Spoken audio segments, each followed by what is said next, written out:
Hi, sword friends, it's Saber time. I was listening to one of Russ Mitchell's awesome talks. He was discussing about the difference in speed, if there is any, between a thrust and a cut. I really recommend you go and listen to his talk. We'll link to it below. He always has awesome things to discuss. And if you're interested in actual fencing, his is the channel that discusses actual fencing. Remember, I am not a fencer. Do not try and learn swordsmanship from me. I do enjoy backyard cutting with sharps, though, and he had a kind of awesome um, discussion about types of strikes that are used in sporting environments and the effect that they actually have on targets in real life. And in that case, he was discussing about how these sporting strikes that are done in modern saber um, do have an actual effect if they're done with a proper sword. Since I have a couple proper swords, I figure, why not? Let's test and see what's going to happen. And I just have light targets here. I don't have real heavy targets, but let's see what happens. So if we get over here in terse, here, I'll move it over like this. I'm just going to go from this position and just do a little push cut. Not going to smash all the way through the target, right?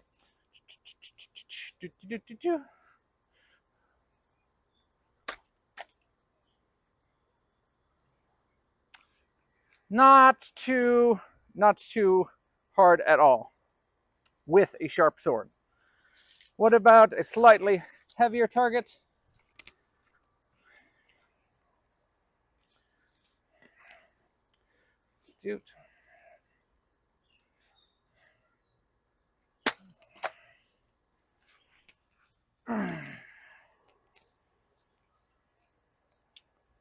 Looks like I am on target today.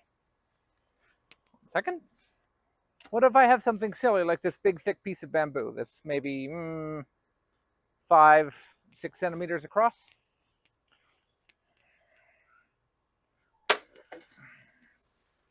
Yeah, no problem whatsoever. That was a very impressive showing from the LK. I didn't even mention, this is the LK Chen British 1796 light cavalry saber. It does come very sharp, and it's very nimble because it has a tremendous amount of distal taper in the foible in particular. So it replicates a lot of the original troopers models of the sword. It's very fast and nimble, but it is a cavalry style saber, so it does cut with a decent amount of presence out in the end. Let's try it with a slightly smaller, lighter sword.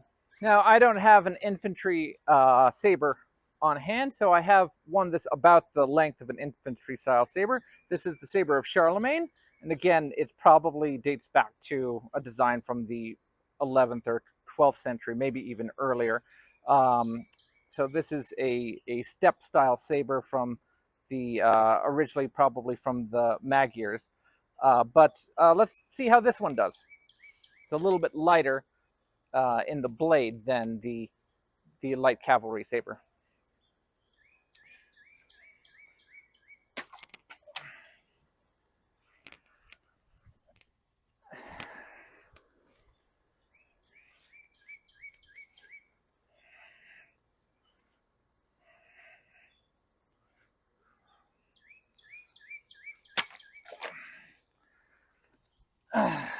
Okay, guys.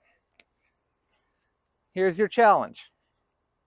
Everyone can cut a bottle if you have good alignment and a sharp blade if you're swinging from the shoulder, even if you're swinging from the elbow. Can you do a wrist cut? Can you do it using just a little bit of movement? I think Russ brings about a good point. These are good strikes that are done from a protected position, that you just reach out and touch someone, especially if you incorporate a lunge. I'm in flip-flops and on an incline. I'm not going to do that right now. But they definitely can still deliver the type of damage that's going to really do some work against a small target. A delicate target. So smaller parts of limbs, face, right here in the neck, etc. With a blade like this is designed for cutting, you're talking about a whole lot of damage. All right, short one for today. Just focused on two of my favorite sabers. Till next time. Take care.